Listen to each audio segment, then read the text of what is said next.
Salute. Silence. Sit. Stand. Silence in the corridors and the communal areas. Skirts no more than 2 inches from the ground when kneeling. Welcome to Premiere Scene once again. I'm Alex Stavanovic, and to the premiere of movie The Falling, a story about psychogenic outbreaks, dark secrets, repressive teachers, their unruly pupils, and the 1960s. If I were a fly on the wall in your house, what would I see? You're quite an influence on the others. You are not to fraternise with any of these girls. We're not kids anymore, Mum. Have you had sexual intercourse? Close your eyes.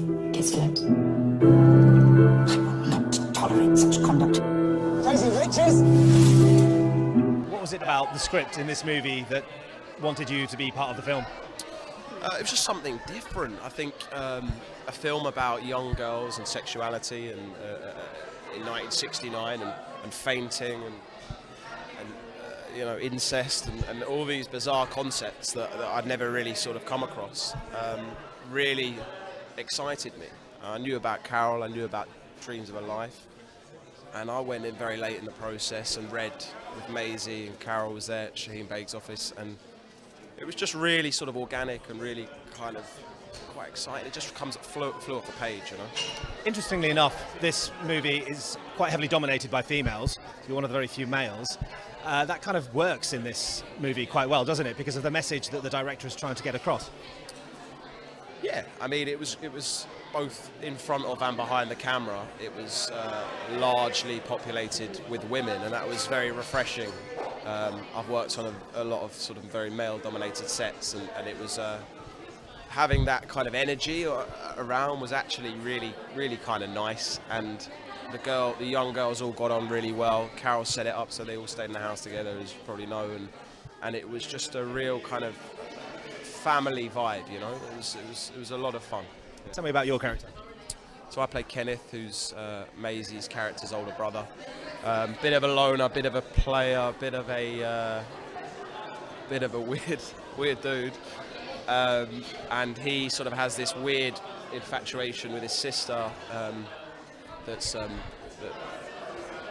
is reciprocated by Maisie, yeah, he's sort of into sort of sci-fi and crazy things like that. Yeah. Now it's quite a rebellious movie. Is your character sort of have a rebellious side to this then? Always. He's the worst. He's the most rebellious, I would say. You know, he kind of he has relationships with more than one of Maisie's friends, and you know, he's almost the catalyst for a lot of her feeling within the film, and you know, these young girls who want to grow up, and you know, their friends are having sex, who's having sex first, all these things. And it was set in obviously 1969, obviously a decade where sex was, you know, coming to the fore in this country, the swinging 60s. So how did you sort of use that period to you know, develop your character? Why you put me off? That's Carol. Hello, darling. You're right. How are you? Because it's set in the 60s, isn't it? How did you sort of use that decade to develop your character? I think it just gives you free rein to be a little bit odd and kind of you're not sort of tied to modern constraints, you know, sort of how people are today, you know, colloquialisms and things like that, which I would probably drop into it. So it was it just allows you to kind of access a different world, a different time, and push the boundaries with it, you know. Nobody knows who I am anymore. What I'm really like. What I think about doing.